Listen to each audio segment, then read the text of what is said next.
ways America, Washington and New Jersey have also been in touch apparently, so they're pretty proud over at Llandoch Hospital in Carlton and Vale of Glamorgan's Health Board. I bet they are. It's a great idea. I can think of a few things I'm going to start writing down and displaying in prominent places here, Howell, and we'll see. I was going to suggest the BBC and many other institutions could maybe learn. Thank you very much. It might apply to marriage certificates, really. If they give you a date when you'll be getting out of it, you know, it's come from somebody who married an orthopaedic nurse.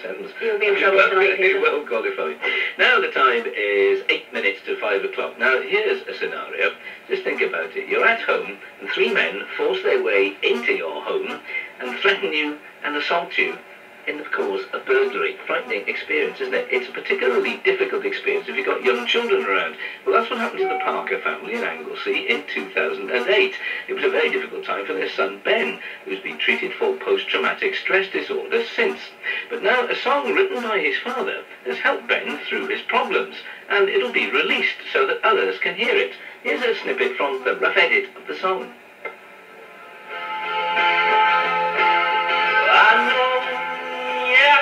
I know what you've seen is so rough. It's hard to believe. Yes, it's hard to conceive. Not quite the finished version of the song. Carol, David and Ben Parker join me from our Bangor studio now. Hello all of you. Hello. Hi. David, as I say, that's not quite finished, but tell me about how you came up with the idea. Well, the idea really presented itself to me through my wife, and with Ben having been given a commendation by the Chief of the Police in Wales, and my wife's response also to that, she came up with the line, "He's stronger than both of us put together." Yes. And it was of that day, really, that the lyrics that I wrote just sort of formed themselves. Ben, do you remember what happened that day? Yeah. Tell me a bit about it. Okay, I was up in my room looking with my mum on the internet for a present for my big brother, and then my mum went downstairs for a bit, and then I heard a scream. I ran downstairs to see what it was, and I saw my mum lying on the floor with a man on top of her. Wow. And then this big black man walked in front of me, and then forced me to go up the stairs. Carol, that sounds like it must have been a terrible evening. It was a terrible day to witness such an attack in your own home, with knowing that your son was there, especially Ben, because he was poorly, been in hospital, and he actually stood behind the culprit saying, "Leave her alone, get off her," and he actually hunted them out. So it shows bravery. If I could just add to that, it was Ben, in fact, who managed to escape out of the house.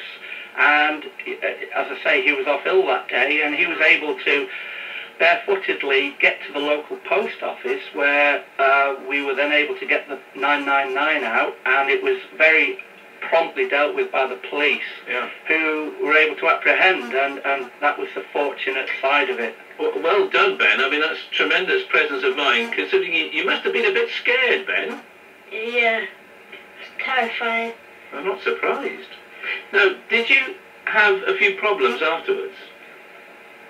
Yeah. You had nightmares. Yeah, I had nightmares, and I kept getting visions of them still being there. I think we could understand that, Carol and David.